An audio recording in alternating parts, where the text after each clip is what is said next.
एक बार की बात है, शंकर जी समाधि लगाए हुए थे।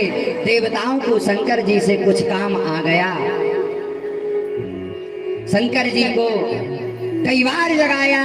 शंकर जी जब नहीं जगे तो कामदेव से कहा, कामदेव तुम जाकर ऐसा नृत्य दिखाओ, ऐसा कार्य करो जिससे शंकर जी की समाधि खुल जाए। कामदेव गया, बहुत प्रयास किया, शंकर जी नहीं जगे।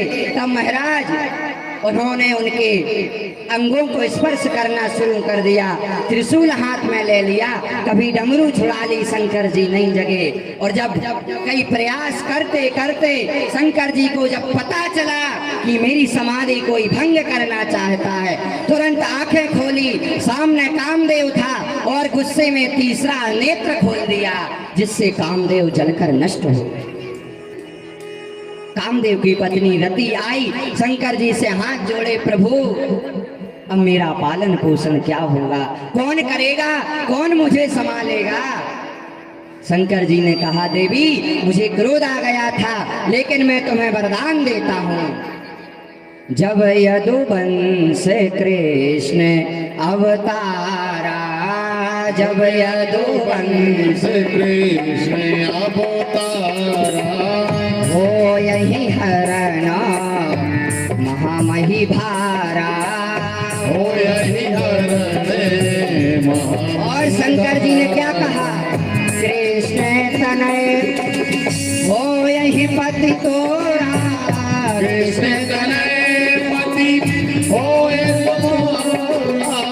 कृष्ण तनय हो यही पति तोरा, कृष्ण तनय हो यही पति तोरा, वचन अन्यथा जाए न मोरा, वचन अन्यथा जाए न मोरा।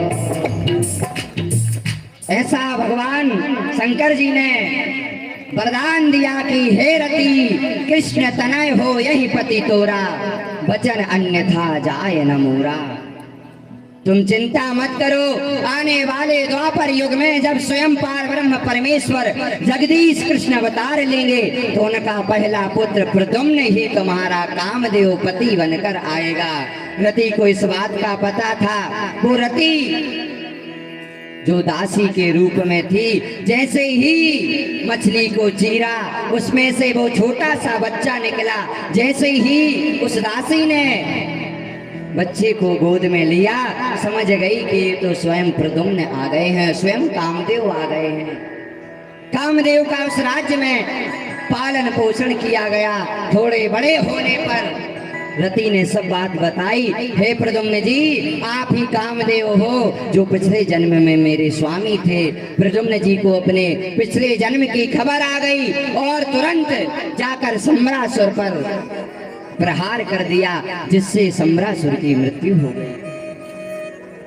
अब प्रद्युम्न जी का विवाह बाणासुर की पत्नी उषा के साथ हुआ, जिनके एक पुत्र हुए, जिनका नाम अनिरुद्ध रखा गया। अब भगवान के आगे की 7 विवाह की कथा और आती है। एक सत्राजित नाम के राजा थे।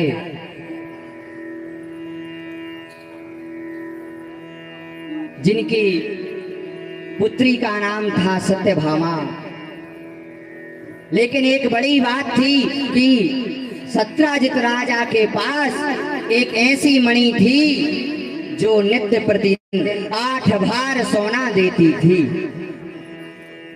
अब जब सत्राजित के राज्य में इस बात को पता चला, राज्य वालों ने कहा, अरे राजा, तुम्हें इस मणि की जरूरत नहीं है, इस मणि को तुम द्वारकाधीश को दे दो।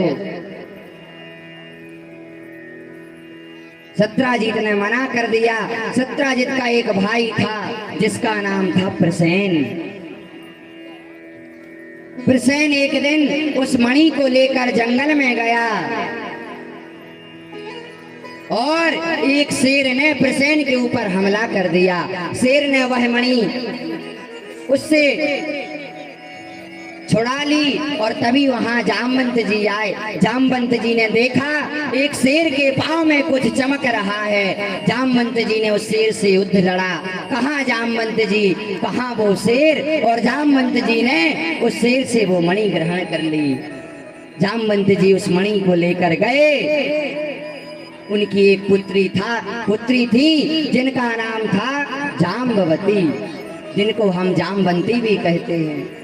भगवान को जब इस बात का पता चला कि मुझे चोर बनाया जा रहा है, सारे राज्य में हल्ला हो गया है कि द्वारकाधीश ने धोखे से सत्यजित राजा की मणि चोरी कर ली है। द्वारकाधीश ने सोचा कि अगर मुझ पर यह आरोप लग जाएगा तो फिर अच्छा नहीं होगा। भगवान गए जंगल में, देखा प्रसेन मरा डला है, वहीं से किसी के जाने के निशान बने हैं। क्या कर रहा भैया?